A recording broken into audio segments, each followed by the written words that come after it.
გამარჯობათ მეგობრებო, დღეს ვისაუბრებთ მერკურიზე და თუ როგორი ინტერპრეტაცია აქვს მერკურის პირად რუკაში.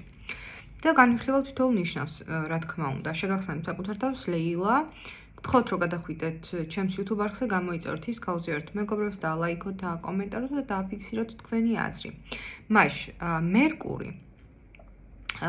მერკური პირად რუკაში აქ არ უნდა დაგვავიწყდეს, რომ ეს მხოლოდ მერკურიზეა საუბარი და მცირე ინფორმაცია იქნება, ასევე ასპექტირება არ უნდა დაგვავიწყდეს, რომელ სახლშია და რომელ ნიშანშია. ეს ყველაფერი მერკურის, რა თქმა უნდა, სხვადასხვა ელფერს აძლევს.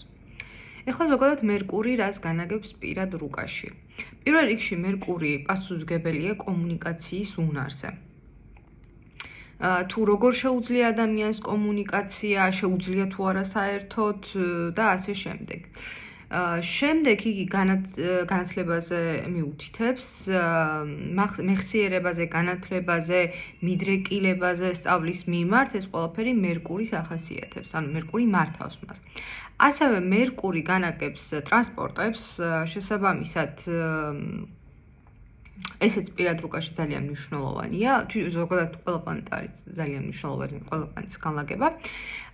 ასევე იგი მიუთითებს როგორც ნათესავებზე, მეზობლებზე, მაგრამ რაც ყველაზე ძალიან ერთ-ერთი მნიშვნელოვანია, რომ დაძმებზე და ანუ დაძმური ურთიერთობა ვისთანაც გვაქვს ამ ადამიანებზე. და შესაბამისად მათი განლაგება სხვადასხვა ნიშნებში სხვადასხვანაირად ახასიათებს ადამიანს. მაგალითად, რომელიღაცა ნიშანში, როცა არის ადამიანი, ხვდებით როგორი მეტყველების უნარი აქვს, ან როგორ ესმის გაგებული, სხვა საუბრობს და როგორ ესმის მისი გაგებული, მოდი ასე ვთქვათ. ასევე მერკური პასუხისმგებელია როგორც ანუ ფლირტაობის უნარზე, მოდი ასე ვთქვათ, და გააჩნია რა ნიშანშია. ასევე მერკური კიდევ ვამბობ, რომ განათლებაზე მიუთითებს და ძირითადად, რა თქმა უნდა, ეს როგორც შეიძლება გრძელვადიანი იყოს, ისე მოკლებადიანი ნიშანს გააჩნია.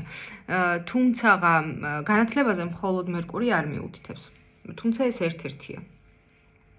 და მოკლედ ეხლა თქვენის ნებართვით გადავალ უშუალოდ კონკრეტულ ნიშნებზე, თუ როგორ ავლენს თავს მერკური.